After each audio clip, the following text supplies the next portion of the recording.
What if I could bag a cloud? By Ankur Kumar. What if a little cloud chose to be your friend? When a young girl meets a tiny wandering cloud on her bicycle ride to school, an ordinary day becomes an unforgettable adventure. Together, they chase the wind, share laughter, discover the secrets of mountains, clouds, and rain, and prove that the best lessons are the ones filled with wonder. Filled with warmth, imagination, gentle humor, and real science. What If I Could Bag a Cloud is a picture book children will want to read again and again. Each morning on my bicycle, I rode the hill to school, my floppy hat pulled snugly on, the air so fresh and cool. Past wildflowers in the silver mist and streams that danced below, I pedaled through the mountain paths, along the roads I know. I wished that I could bag a cloud and take it home somehow, though what I'd do with one of my own, I couldn't tell you now. One morning, from a drifting cloud, a fluffy wisp came near. The wind blew through the curls that spilled beneath my hat and ear. It tangled in those windswept strands and wouldn't quite come free. So I stopped beside the winding path and laughed at what I'd see. I gently combed its fluffy curls with careful fingertips, while silver beads of morning dew still shimmered on its wisps. Then, with a mischievous puff of wind, it lifted up my hat and bobbed away above the path. Would you look at that?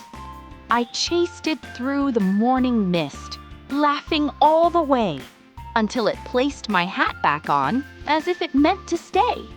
It slid down through my tangled curls and tumbled from the air into my open school bag to hide and nestle there. It curled among my copybooks, a puff of silver white. It peeked through the open zip at grazing sheep and doves in flight.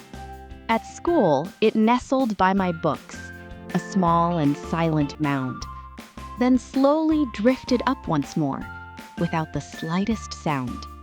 That day, our teacher drew tall peaks across the blackboard green and showed us how the mountain winds can make a rainy scene. The windward slopes catch rain, she said, as clouds are carried high. The sheltered side stays warm and dry beneath the mountain sky.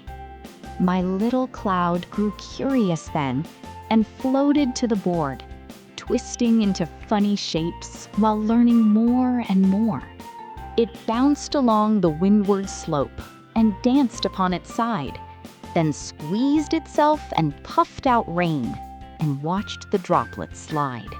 The raindrops splashed across the board, the chalk lines washed away, and little streams ran down the hills we'd drawn for class that day.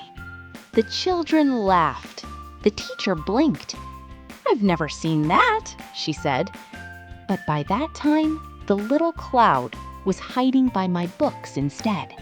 It left a drop of morning dew upon my favorite pen, as if to say, "I'll visit you," before it flew again. Now, every morning on that path, when mist rolls down the hill, I sometimes feel a tickle in my hair and smile a little still. For I know my fluffy friend will ride with me again. What if I could bag a cloud?